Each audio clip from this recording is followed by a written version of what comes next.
running the whole network on the cloud. And what that allows us to be is scalable. And we can essentially take advantage of that scalability so that this down payment in a network can be built on year after year after year with new technologies. And also, these systems in the ocean are very expensive. And so the cyber part has always suffered because we've essentially run out of money on these projects because it's mostly infrastructure development. And so this investment in the cloud is allowing us to make a down payment, so now we can really focus on filling in that ocean.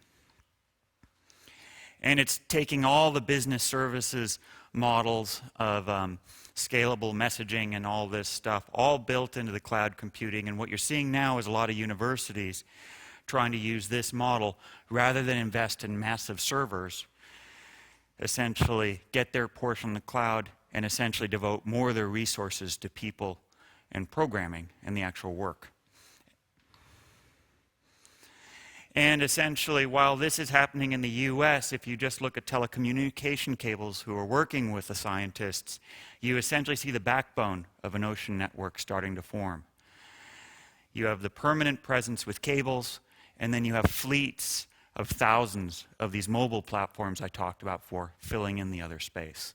And so that will essentially be the ocean observing system in the next 20 years. So I think the big revolution to me is this is all the science talk, blah, blah, blah. The key here is it lowers the barrier to be an oceanographer and explorer. And the reason we need to do that is our planet's changing, and it's changing rapidly. And we need more eyes on the problem, and we need to lower the barrier for more people to apply their technologies to help us get a better handle of where it's going. And that's what I'll end with and hand off to Carol.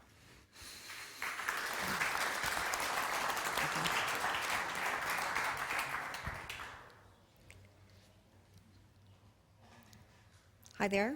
We'll get started here in a minute, I think. This is a very exciting time to be in the relief and development industry. How many of you in the room work in relief and international development? Anyone? How many of you are technologists? I think it's also a very exciting time to be a technologist. And the reason is because I think we're beginning to witness a transformation in the way that international relief and development work is done. We're beginning to see how people are harnessing technology to do things in new ways, ways that weren't possible before. And you might ask yourself why at this juncture